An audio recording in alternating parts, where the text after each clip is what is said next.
সর্বশেষ যে ব্যক্তি জাহান্নাম থেকে মুক্তি লাভ করবে তাকে আল্লাহ পাক বলবেন, ফেরেশতাদেরকে বলবেন, ও আমার ফেরেশতারা, আমার এই বান্দাকে জান্নাত এবং জাহান্নামের মাঝখানে রেখে দাও।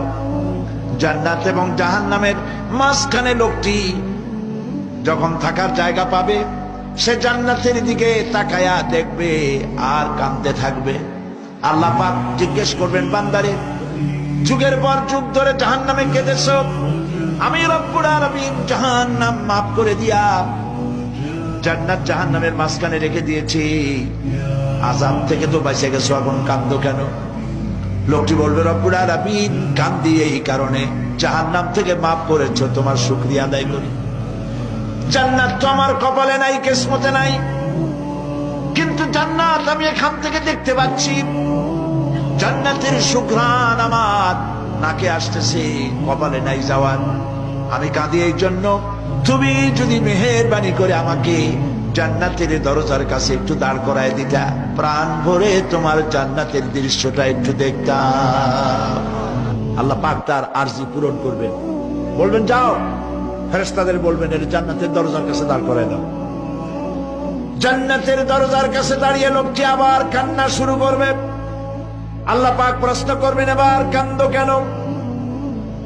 লোকটি বলবে, রব্বুল আলামিন কান্দি এই কারণে, জান্নাতের এই দরজায় দাঁড়ায়া জান্নাতের অফুরন্ত নেয়ামত কিছুই ভালো করে দেখা যায় না, শুধু অল্প জায়গা দেখি।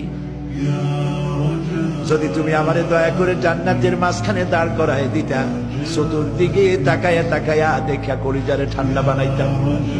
তবে আমি ওয়াদা করি, জান্নাতের কোন নাজ নেয়ামত, কোন ফল আমি খাবো না, ধরবো না, সইব না। একটুখানি মেহেরবানি করে মাঝখানে দাঁড় করাইয়া দাও, জান্নারে ঠান্ডা করি। আল্লাহ রাব্বুল আলামিন ফেরেশতাদের বলবেন, আমার এই বান্দারে জান্নাতের মাঝখানে দাঁড় করাইয়া দে। আল্লাহর নবী বলেন, জান্নাতের মাঝখানে দাঁড়িয়ে লোকটি আগের চাইতে আরো জোরে চিৎকার মেরে কাঁদতে থাকবে।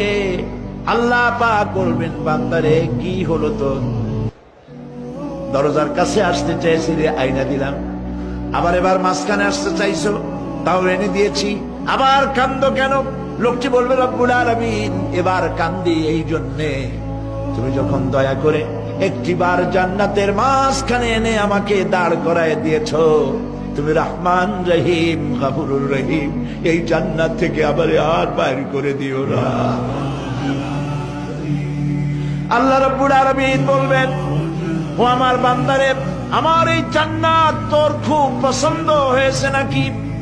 লোকটি বলবে, রব্বুল আলামিন কলিজা ঠান্ডা হয়ে গেছে, ভাবতেও পারি না এই জান্নাত এত সুন্দর।